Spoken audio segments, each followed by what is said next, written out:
자, 요 해석, 비해석이라고 하는 게 보이죠? 이 화용론적 장으로 들어갈 때는 굉장히 중요한 두 개의 구분점이 생기는데요. 해석과 비해석이라는 구분점이 생깁니다. 자, 해석을 하는 게 좋은가요? 해석을 안 하는 게 좋은가요? 분열 분석을 해석을 안 하는 게 좋다고 봐요. 근데 인간이라고 하는 게 해석을 안 할 수가 없죠. 다 해석하고 살아가죠. 모든 인간은 해석적 인간이죠. 해석을 안 할 수가 없어요. 우리 전두엽이 해석하는 역할을 하는데 뇌에 해석하는 그 역할을 하는 뇌가 이미 있기 때문에 해석을 안 할 수가 없어요. 모든 인간은 그냥 해석을 할 수밖에 없게 만들어진 존재예요. 해석을 아무리 안 하려고 해도 할 수밖에 없어요. 그러니까 후설이라고 하는 사람이 이 해석이 갖고 오는 폭력성을 알고 있기 때문에 판단중지라는 개념을 만들어내죠. 우리 인간과 인간이 살아가는데 다 편견과 선입견, 속견 이런 것들을 갖고 살아간단 말이에요. 자기의 기존의 생각으로 다른 사람들을 재단하고 그러니까 이게 폭력을 만들어낸단 말이죠. 그러니까 사람과 사람이 살아가는 데 있어서 일단 판단을 중지하고 대하자라고 하는 게 그 후설이 만들어낸 판단중지라는 개념이죠. 그래서 분열 분석도 사실은 그 후설의 그 현상학적 주장을 어느 정도 받아들이고 그게 필요하다고 생각을 해요. 판단중지가 안 되는 거지만 그게 필요하다고 생각을 해요. 이 판단중지 분열 분석에서 바라보는 판단중지의 입장에 대해서는 전에 제가 그 글리아 이론으로 한번 설명한 적이 있어요. 그게 천계고원에 나오는데 오늘은 그 내용이 아니니까 해석이란 측면만 설명하기 위해서 간단하게만 설명을 드릴게요. 그림은 같이 안 보고 나중에 제가 그림은 이번에 들어오신 분을 위해서 한번 카톡방에 올려드릴게요. 우리의 뇌세포가 이제 뇌세포가 시냅스로 연결돼서 우리의 정보들을 갖고 오는 역할을 하죠. 거기에 이제 돌기들이 있어요. 축삭돌기 이런 것들이 있어서 정보들을 받아들이는 역할을 한단 말이에요. 그 뇌세포가. 그 정보들을 받아들이는 역할을 하는데 정보들이 그 뇌세포로 받아들일 때 100%다 받아들일 수가 없어요. 한 30%에서 40%는 유실된단 말이에요. 제가 오늘 강의를 해도 분명히 여기 계신 분들은 30~40%씩 유실한단 말이에요. 절대 인간은 결코 100%를 다 아무리 암기력이 좋아도 100%다 받아들이는 인간은 없어요. 그러면 그 빠진 30~40%의 그 공백을 메꿔야 되는데 그걸 뭘로 메꾸냐면 글리아라고 불리우는 우리 안에 있는 또 다른 과거의 우리 기억을 담지하고 있는 뇌세포가 유실된 30~40%의 정보를 메꿔요. 그러니까 우리의 다른 기억과 다른 뇌세포로 유실된 자리를 메꾸면서 우리의 기억을 형성하는 거예요. 그러니까 그러면 그 유실된 30~40%의 자리를 메꾸는 그 글리아는 결국은 내 해석인 거예요, 내 해석. 내 과거의 기억들로 새로 들어오는 정보들의 유실된 부분들을 메꾸면서 그걸 저장하는 거기 때문에 동일한 기억, 동일한 객관적 기억이라는 건 없는 거예요. 객관적 정보라고 하는 건. 해석이 들어가는 순간 그래서 그 객관 정보들은 다 변형될 수밖에 없어요. 심지어는 그것만이 아니라 저도 강의를 하고 우리가 의사소통을 하지만 우리 마음을 그대로 정확하게 전달하는 사람도 없어요, 사실은. 여러분의 마음을 아무리 잘 전달하려고 해도 몇 %나 전달될 것 같아요? 전달이 잘 안 돼요. 커뮤니케이션 이론에서는 그게 전달되고 해석돼서 나오는 결과값이 평균적으로 한 8% 정도 된다고 해요. 그러니까 100% 전달이 아니라 반도 전달 안 되는 거예요, 사실. 8% 전달이 된대요. 물론 아주 잘 전달하는 사람도 있죠. 뭐 50~60% 전달하는 사람도 있지만 마이너스로 전달하는 사람도 있는 거예요. 마이너스. 어떻게 마이너스가 될까요? 마이너스가 될 수 있어요. 상당히 많은 경우 마이너스가 돼요. 여기 물이 있어요. 그러니까 뭐 제 핸드폰이 있다고 가정해봐요. 제가 아프리카에 있을 때 제 옷이나 모자, 핸드폰 이런 게 있으면 그 아프리카 애들이 야 이거 좋다, 이거 나 좀 주면 안 돼? 이렇게 얘기 안 해요. 이런 명확하게 의사전달이 된 거죠. 야 네가 입은 옷 되게 멋있어 보인다, 이렇게 전달해요. 이거는 달라는 게 아니잖아요. 그러니까는 이건 마이너스 값이에요. 그치, 되게 멋있지? 나 이거 되게 좋아하는 옷이야. 이러고 그냥 대화 끝내요. 그럼 걔는 하고 싶은 말을 다 전달 못한 거죠. 사실은 갖고 싶다는 얘기인데. 그러니까 이렇게 오히려 마이너스로 전달하는 경우도 있어요. 뭐 사랑해라고 해야 되는데 짜증을 내거나 혼내는 경우도 있죠. 그래서 뭐 예전에는 뭐 츤데레 이런 거 유행했잖아요.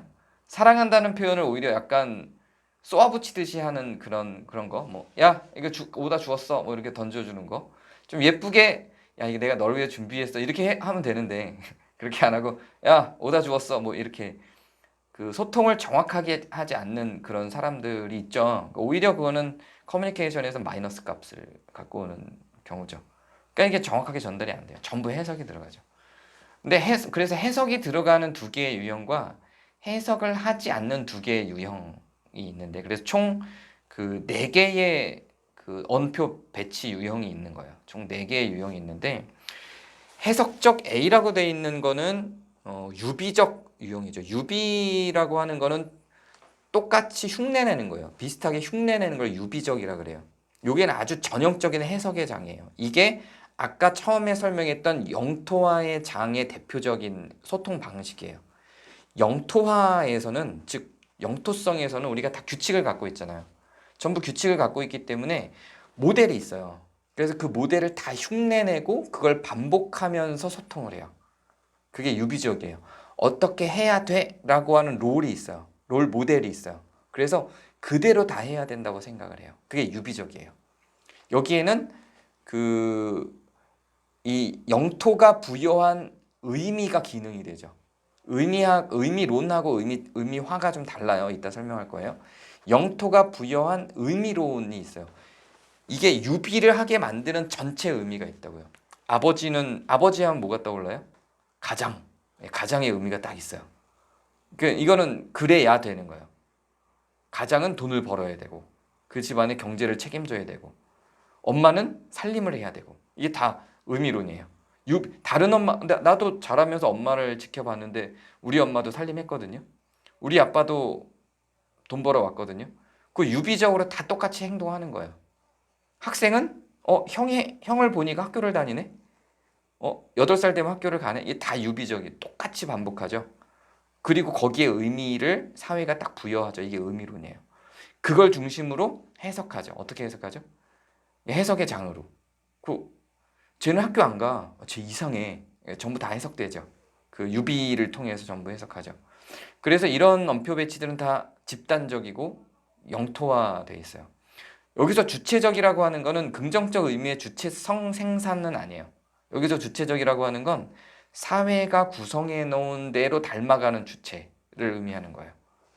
그래서 사회적 주체성을 갖고 있는 거예요. 집단적 주체성을 여기에서는 집단적 주체성이에요. 이 주체성은 집단적 주체성이라고 하는 거는 주로 이제 주체성이 있다. 이 사람이 주체성이 있다. 그러면 우리는 어떻게 생각해요?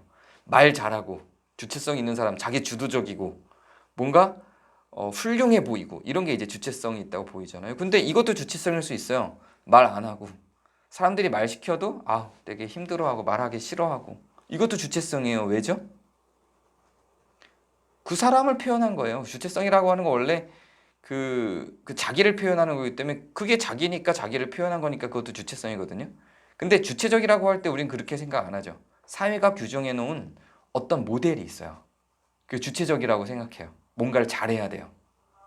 이런 게 이제 유비적, 해석적 A의 유비적. 이게 이제 그 분열 분석적 개념에서는 이 기준으로 모든 걸 재단하는 게 오히려 신경증을 유발한다고 보는 거예요. 분열 분석에서는. 왜냐하면 이러지 못하는 사람도 있거든요. 해석적 B에 있는 건 아까 개체화된 것의 그 한 부분이라고 생각하면 돼요. 개체화된 것과 같다고 생각하면 돼요.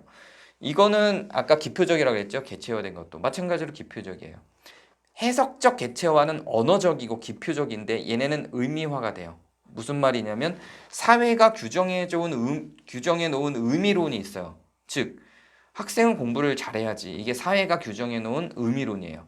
이게 의미화가 됐다는 건 개체로 들어와서 나는 공부 잘하는 착한 학생이야가 된 게 해석적 비의 의미화의 장에 들어가 있는 그 언어적 기표적 개체예요. 개체화된 사람이고 요거 자아적 인간입니다. 자아라고 하는 건 내가 뭔가를 주도하는 걸 자아라고 하지 않아요. 자아라고 하는 건 주체랑 좀 다른 개념이에요. 고유성이나 각자성하고도 달라요. 자아는 외부가 나한테 영향을 줘서 형성된 게 자아예요.